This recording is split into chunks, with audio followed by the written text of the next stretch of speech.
Good morning student. मैं वीना सहाय lockdown में channel तैयार किया था ताकि घर में बैठे बच्चे हिंदी मीडियम में साइंस की पढ़ाई कर सके। हमारा करने का मकसद यही था। तो स्टूडेंट, मैंने 8 9 10 क्लास के बहुत सारे वीडियोस डाले, आप लोग देखे होंगे। और इसके पिछले वीडियो में मैंने चैप्टर 7 का control and coordination chapter complete करके उसके सारे क्वेश्चन आंसर हमने 11th video, last video 11th है, तो 11th वीडियो में सारे क्वेश्चन आंसर हमने करके डाल दिया है। ओके। और कुछ कमेंट करना हो तो आप लोग कर सकते हैं, पूछ सकते हैं। और आज मैं स्टार्ट कर रही हूँ चैप्टर 8 10th क्लास का बायोलॉजी, जीव जनन कैसे करते हैं। ठीक है, मैं पहले बायोलॉजी कंप्लीट कर लूंगी तो फिर और आगे देखूंगी। ओके, तो स्टार्ट कर रहे हैं। जीव जनन कैसे करते हैं, हाउ डू ऑर्गेनिज्म रिप्रोड्यूस, कैसे जीव जो है वो रिप्रोडक्शन करते हैं, रिप्रोड्यूस करते हैं, कैसे अपने तरह जीव। तो सबसे पहले बोले जीवों में जनन है क्या, है ना। सबसे पहले जनन है क्या, जनन के बारे में हम जानते हैं कि जनन है क्या। तो जनन एक ऐसी प्रक्रिया है, जनन एक ऐसी प्रक्रिया है जिसमें अपने ही जैसे माता पिता अपने ही जैसे संतान को जन्म देते हैं। ठीक है, और फिर वे संतान फिर अपने ही जैसे संतान को जन्म देते हैं, चाहे वो मनुष्य हो, चाहे घोड़ा हो, चाहे बिल्ली हो, चाहे हाथी हो, चाहे व्हेल हो, है ना, या मुर्गी या चिड़िया, कुछ भी। तो ये है जनन। ये ऐसी प्रक्रिया है जिसमें माता पिता अपने जैसे संतान को जन्म देते हैं। ठीक है, अब इसके बारे में और हम आगे पढ़ते हैं। जीवों के जनन की क्रियाविधि पर चर्चा करने से पूर्व हम एक मूलभूत प्रश्न करें कि जीव जनन क्यों करते हैं, है ना, क्यों करते हैं। वास्तव में पोषण, श्वसन अथवा उत्सर्जन जैसे आवश्यक जैव प्रक्रियाओं की तुलना में किसी जीव, किसी व्यष्टि को जीवित रहने के लिए जनन आवश्यक नहीं है।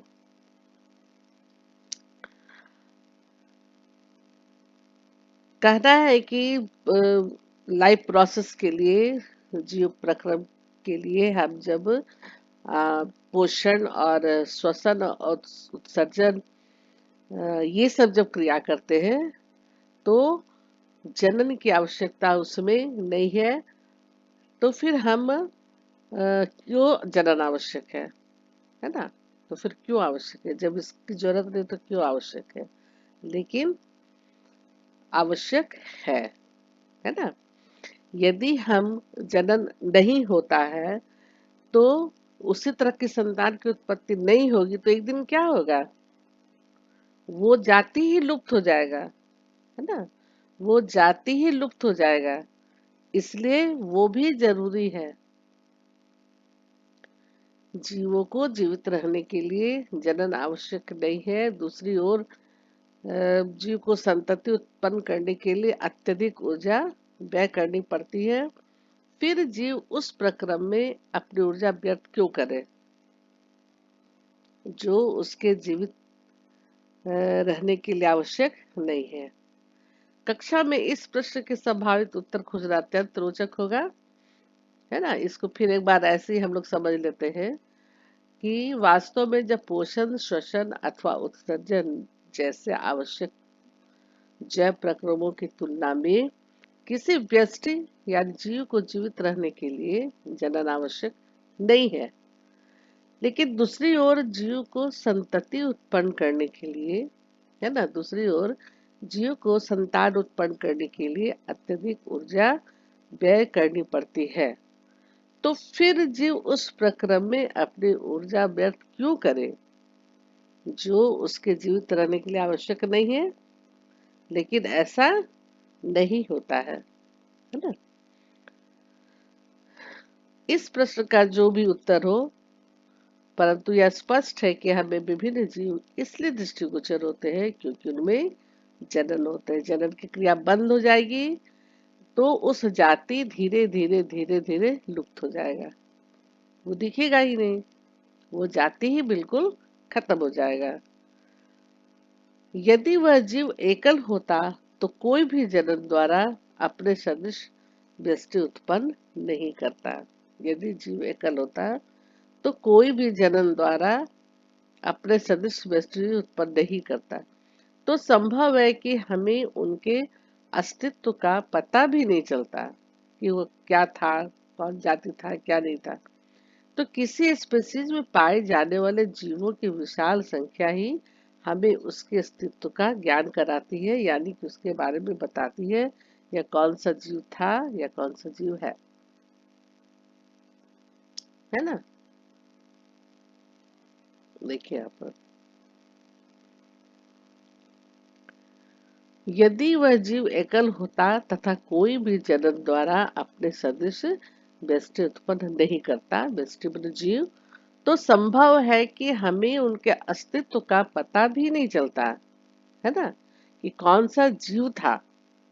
तो किसी स्पीशीज में पाए जाने वाले जीवों की विशाल संख्या ही हमें उसके अस्तित्व के बारे में बताती है कि वह कौन सा जीव था, कौन सा स्पीशीज था। ठीक है, हमें कैसे पता चलता है कि दो व्यष्टि एक ही स्पीशीज के सदस्य है। दो व्यष्टि यानी कि दो जीव जो है वह एक ही स्पीशीज के सदस्य है। सामान्यतः हम ऐसा इसलिए कहते हैं क्योंकि वे एक समान दिखलाई देते हैं। जब एक समान दिखलाई देंगे तब हम लोग कहेंगे ना कि वो एक ही व्यष्टि का जीव है, सदस्य है, एक ही स्पीशीज का सदस्य है। सामान्यतः हम ऐसा इसलिए कहते हैं क्योंकि वे एक समान दिखलाई देते हैं। ठीक है, जब एक समान दिखलाई देते हैं तो हम कहते हैं कि एक ही स्पीशीज के सदस्य है। जैसे घोड़ा घोड़ा घोड़ा मान लीजिए, घोड़ा दो घोड़ा सब क्या रहता है, एक समान दिखता है, तभी तो हम पहचानते हैं कि ये घोड़ा है, ये गधा है, ये मनुष्य है, ये बिल्ली है ना। सब वे अपने जाति के अपने ही जैसे दिखलाई देते हैं। अतः जनन करने वाले जीव संतति का सृजन करते हैं जो बहुत से बात तक उनके समान दिखते हैं। समझे? तो जनन भी आवश्यक है, उतना ही आवश्यक है जितना कि और भी क्रिया है। तो अब हमें लगता है कि वो एक ही स्पीशीज का सदस्य है, कैसे लग रहा है वही, तो इसलिए लग रहा है कि वो देखने में एक समान है। तो जब बिल्ली का बच्चा होता है वो भी बिल्ली के जैसा ही होता है, चूहा का बच्चा चूहा जैसा होता है। चूहा इतना छोटा जीव है लेकिन उसका भी बच्चा जो है वह चूहे के समान दिखलाई देता है। तो जनन करने वाले जो जीव होते हैं उनके जो संतान होते हैं वे उन्हीं की तरह होते हैं और जीव संतति का सृजन करते हैं, है ना। एक जीव से कई जीव बनते हैं, कई जीव जन्म लेते हैं ना, और जो बहुत सी बात तक उनके समान निकलाता है। इससे क्या होता है, हमारे जातियों का अस्तित्व रह जाता है, बच जाता है। ठीक है, क्या जीव पूर्णतः अपनी प्रतिकृति का सृजन करते हैं? प्रतिकृति बने होता है उसी तरह का दिखना, कॉपी उसका, डुप्लीकेट। विभिन्न जीवों की अभिकल्प आकार एवं आकृति समान होने के कारण वे सदृश प्रतीत होते हैं। विभिन्न जीवों की अभिकल्प आकार एवं आकृति समान होने के कारण ही वे सदृश प्रतीत होते हैं।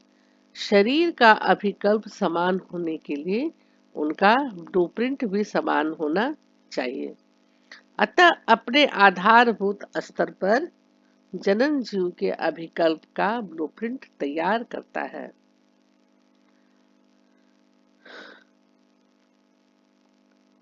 कक्षा 9 में आप पढ़ चुके हैं कि कोशिका के केंद्रक में पाए जाने वाले गुणसूत्रों के डीएनए डीऑक्सीराइबोन्यूक्लिक एसिड अम्ल, हाँ, एसिड के अणुओं में आनुवांशिक गुणों का संदेश होता है जो जनक से संतति पीढ़ी में आता है, यानी कि माता पिता से बच्चों में आता है, एक जनरेशन से दूसरे जनरेशन में आता है। तो कोशिका के केंद्रक के डीएनए में प्रोटीन संश्लेषण हेतु सूचना निहित होती है और इस संदेश के भिन्न होने की अवस्था में बनने वाले प्रोटीन भी भिन्न होगी और विभिन्न प्रोटीन के कारण अंततः शारीरिक अभिकल्प में भी भिन्नताएं होंगी, विविधता होगी। ठीक है, इसको फिर एक बार हम पढ़ते हैं। विभिन्न जीवों की अभिकल्प आकार यानी कि उनका बनावट, उनकी आकृति, ये सब समान होने के कारण ही वे एक तरह दिखते हैं ना, वे सदृश प्रतीत होते हैं कि एक, हाँ, दृष्टिगोचर होता है, दिखलाई पड़ते हैं।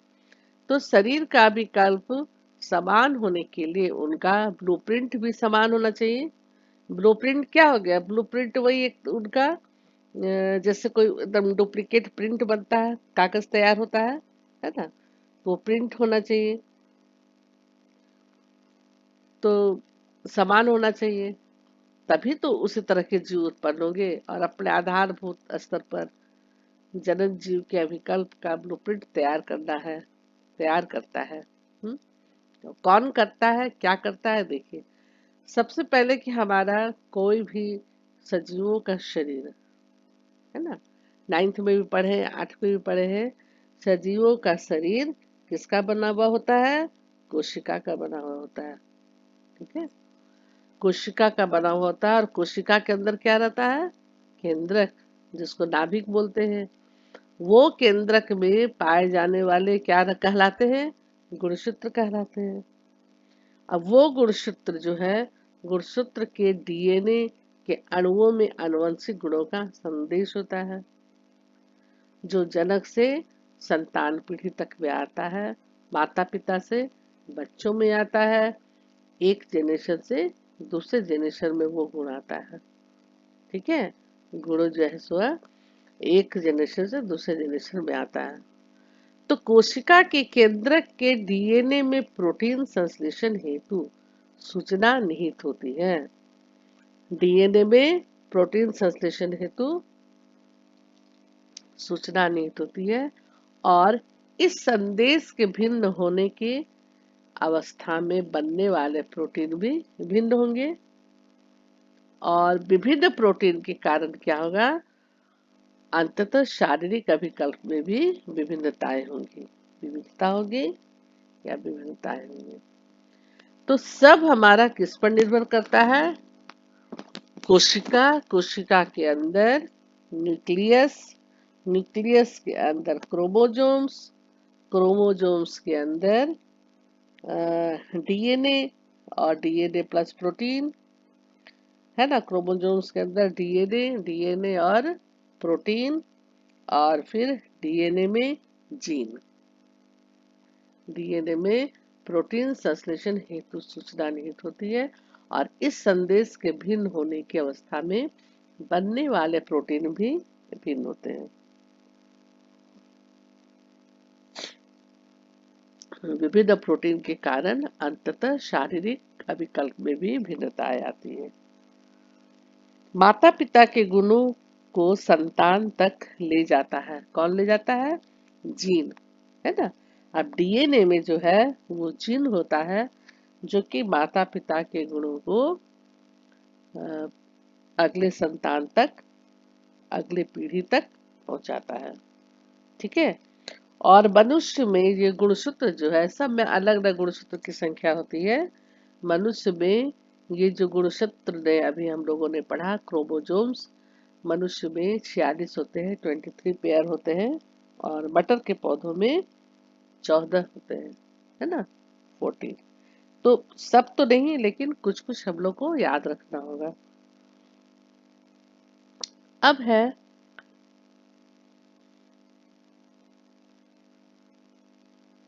जनन की मूल घटना, डीएनए की प्रतिकृति बनाना है। जनन की मूल अतः जनन जनन की यानी कि मूल घटना डीएनए की प्रतिकृति बनाना है। प्रतिकृति मतलब एकदम उसी का कॉपी, है ना, डीएनए की कॉपी बनाना है, उसी का रूप।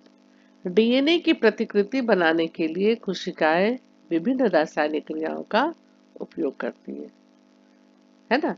डीएनए की प्रतिकृति यानी कि कॉपी बनाने के लिए कोशिकाएं विभिन्न रासायनिक क्रियाओं का उपयोग करती हैं और जनन कोशिका में इस प्रकार डीएनए की दो प्रतिकृतियां बनती हैं तथा उनका एक दूसरे से अलग होना आवश्यक है। जनन कोशिका में डीएनए की दो प्रतिकृतियां बनती है ना, दो, तथा उनका एक दूसरे से अलग होना आवश्यक है, परंतु डीएनए की एक प्रतिकृति को मूल कोशिका में रखकर दूसरी प्रतिकृति को उससे बाहर निकाल देने से काम नहीं चलेगा, क्योंकि दूसरी प्रतिकृति के पास जैव प्रक्रमों के अनुरक्षण हेतु संगठित कोशीय संरचना तो नहीं होगी, है ना। जैव प्रक्रम में अनुरक्षण के लिए यानी कि जैव प्रक्रम के मेंटेन के लिए, लाइफ प्रोसेस के मेंटेनेंस हेतु संगठित कोशिकीय संरचना तो नहीं होगी दूसरी प्रकृति के पास, है ना। इसलिए डीएनए की प्रतिकृति बनने के साथ साथ दूसरी कोशिकीय संरचनाओं का सृजन भी होता रहता है। जब डीएनए की कॉपी बनती है, डीएनए की प्रतिकृति बनने के साथ साथ दूसरी कोशिकीय संरचनाओं का सृजन भी होता रहता है। इसके बाद डीएनए की प्रतिकृतियां विलग हो जाती है, वे क्या होती है, अलग हो जाती है। डीएनए की प्रतिकृतियां अलग हो जाती है, परिणाम स्वरूप एक कोशिका विभाजित होकर दो कोशिकाएं बन जाती है। जब डीएनए की प्रतिकृति बनने के साथ साथ दूसरी कोशिकीय संरचनाओं का सृजन भी होता रहता है, तो इसके बाद क्या होता है, डीएनए की प्रतिकृतियां विलग हो जाती है, डीएनए ये विलग हो जाती है और दो कोशिकाओं में विभाजित हो जाती है। जैसे डीएनए यहाँ पे तो दो कोशिका में विभाजित हो जाती है। यह दोनों कोशिकाएं यद्यपि एक समान है, परंतु क्या वे पूर्ण रूप समरूप है?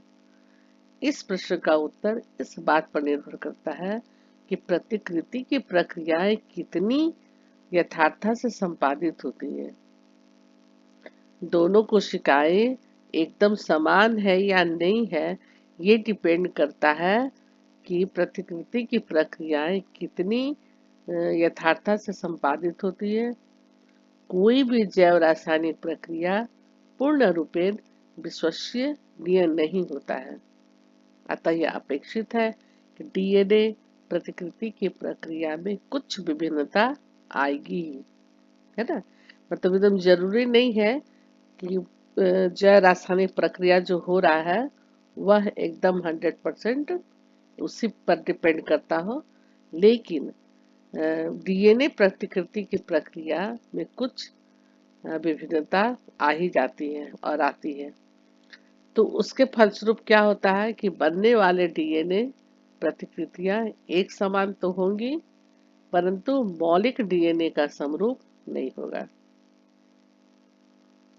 डीएनए की प्रतिकृतियां समान होंगी लेकिन मौलिक डीएनए का समरूप नहीं होंगी। हो सकता है कुछ विभिन्नताएं इतनी उग्र हो कि डीएनए की नई प्रतिकृति अपने कोशिकीय संगठन के साथ समायोजित नहीं हो पाएगा और इससे क्या होगा, संतति कोशिका मर जाती है। जब कुछ विभिन्नताएं इतनी उग्र हो तो ऐसा स्थिति में क्या होगा कि डीएनए की नई प्रतिकृति, नई कॉपी जो बन होगी वह नए कोशिकीय संगठन के साथ समायोजित नहीं हो पाएगा, उससे रिलेटेड नहीं हो पाएगा, वह उसको उसके लायक नहीं रह पाएगा और क्या हो जाएगा कि संतति कोशिका मर जाती है। और दूसरी ओर डीएनए प्रतिकृति की अनेक विभिन्नताएं इतनी उग्र नहीं होती है मतलब इतना ज्यादा एक्टिव नहीं होती है। और अतः संतति कोशिकाएं, इसमें क्या होता है, उग्र नहीं होती है, तो संतति कोशिकाएं समान होते हुए भी किसी न किसी रूप में एक दूसरे से भिन्न होती है। मतलब ये कुछ भी हो सकता है, कि ऐसा नहीं कि कोई भी जैव रासायनिक प्रक्रिया पूर्ण रूप से विश्वसनीय होता है ना, पूर्ण रूप से विश्वसनीय नहीं होता है। यहाँ पर ऐसा भी हो सकता है कि डीएनए का समरूप मौलिक डीएनए का समरूप नहीं होगा, है ना। तो कुछ विभिन्नताएं इतनी उग्र हो जाती है कि डीएनए की नई प्रतिकृति, डीएनए की नई कॉपी जो बनती है, कॉपी अपने कोश के संगठन के साथ समायोजित नहीं कर पाता है, और वहां पर जो नेक्स्ट जनरेशन के जो पीढ़ी आते हैं, जो संततित होते हुए मर जाते हैं। और दूसरी ओर डीएनए प्रतिकृति की अनेक भिन्नताएं इतनी उग्र नहीं होती है, इतनी उग्र नहीं होती, तो ऐसा में क्या होता है, संतति कोशिकाएं समान होते हुए भी किसी न किसी रूप में एक दूसरे से भिन्न होती है। तो जनन में होने वाली यह भिन्नताएं, जनन में होने वाली यह भिन्नताएं जैव विकास का आधार है। इसको फिर हम लोग आगे चैप्टर में पढ़ेंगे। जनन में होने वाली यह भिन्नताएं, है ना, जैव विकास का आधार है। हमारे ये धरती पर कितने सारे स्पीसीज है, कितनी तरह की जातियां हैं, कितनी भिन्नताएं हैं, कितनी विविधताएं हैं, है ना। तो ये सब हम लोग पढ़ेंगे, और कितना जरूरी है ये, है ना, ये विभिन्नताएं, विविधता कितना जरूरी है, ये भी हम लोग पढ़ेंगे। तो ये तो हुआ जनन में होने वाली यह विभिन्नताएं जैव विकास का आधार है ना। अब है, और इसको हम लोग अगला चैप्टर में पढ़ेंगे, विभिन्नता का महत्व, है ना, विभिन्नता का महत्व। अपनी जनन क्षमता का उपयोग कर जीवों की समष्टि परितंत्र में स्थान अथवा निकेत ग्रहण करते हैं, है ना। अपनी जनन क्षमता का उपयोग करके जीवों जीवों की समष्टि, यानी कि उसका पॉपुलेशन बोलिए या सामूहिक बोलिए, है ना, जीवों की, उसमें स्थान, परितंत्र में स्थान अथवा निकेत ग्रहण करते हैं। जनन के दौरान डीएनए प्रतिकृति का अविरोध जीव की शारीरिक संरचना एवं डिजाइन के लिए अत्यंत महत्वपूर्ण है, जो उसे विशिष्ट टिकेट के योग्य बनाती है। जनन के दौरान डीएनए प्रतिकृति का अविरोध जीव की शारीरिक संरचना, जो जीव का शारीरिक संरचना होता है और उसका आकार, डिजाइन, बाहरी फिजिकली के लिए अत्यंत महत्वपूर्ण है। तभी तो हम पहचानते हैं, एक दूसरे से पहचानते हैं कि ये कौन सा जीव है, जो उसे विशिष्ट निकेत के योग्य बनाती है। अतः किसी प्रजाति, किसी स्पीशीज की समष्टि के स्थायित्व का संबंध जनन से है ना। यहाँ पर आप लोग समझे, अपनी जनन क्षमता का उपयोग कर जीवों की समष्टि, समष्टि मतलब कि एक बहुत पॉपुलेशन, बहुत ज्यादा जीवों का संख्या, है ना। तो परितंत्र में स्थान, जीवों का संख्या रहेगा तभी ना होगा। परितंत्र में स्थान अथवा निकेत ग्रहण करते हैं। जनन के दौरान डीएनए प्रतिकृति का अविरोध जीव की शारीरिक संरचना, उनका जो बनावट होता है शरीर का, बाहरी और आंतरिक एवं डिजाइन के लिए अत्यंत महत्वपूर्ण है ना, डिजाइन के लिए अत्यंत महत्वपूर्ण है। जो उसे विशिष्ट निकेत के योग्य बनाती है। अतः किसी भी स्पीसीज की समष्टि के स्थायित्व का संबंध जनन से ही है। जनन नहीं होगा तो क्या होगा? अगला जनरेशन नहीं बढ़ेगा, वो संतान नहीं बढ़ेगा, अलग अलग जातियां नहीं होंगी, अलग अलग स्पीसीज नहीं होगा। इसलिए जनन भी बहुत जरूरी है। परंतु निकेत में अनेक परिवर्तन आ सकते हैं, है ना?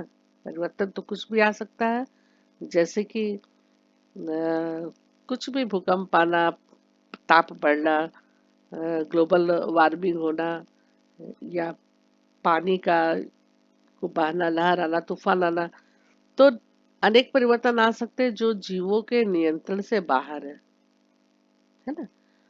तो जीवों के नियंत्रण से बाहर है, ऐसा बहुत परिवर्तन आ सकता है। जैसे पृथ्वी का ताप कम होना या अधिक हो सकता है, जल स्तर में परिवर्तन, अथवा किसी उल्का पिंड का टकराना, इसके कुछ उदाहरण हैं। तो यदि एक समष्टि अपने निकेत के अनुकूल है तथा निकेत के कुछ उग्र परिवर्तन आते हैं, तो ऐसी अवस्था में समष्टि का समूल विनाश भी संभव है। परंतु यदि समष्टि के जीवों में कुछ विभिन्नता होंगी तो उनके जीवित रहने की कुछ संभावना है। यदि शीतोष्ण जल में पाए जाने वाले जीवाणु की कोई समष्टि है तो ग्लोबल वार्मिंग के कारण जल का ताप बढ़ जाता है, तो क्या होगा? जीवाणु व्यष्टि बढ़ जाएंगे और उष्ण प्रतिरोधी क्षमता वाले कुछ परिवर्तित जीवित रह जाएंगे। यह विभिन्नता स्पीसीज की उत्तरजीविता बनाए रखने की। इस चैप्टर को, विभिन्नता के महत्व को, मैं नेक्स्ट वीडियो में और बताऊंगी। ठीक है? और उसके साथ 2 क्वेश्चन।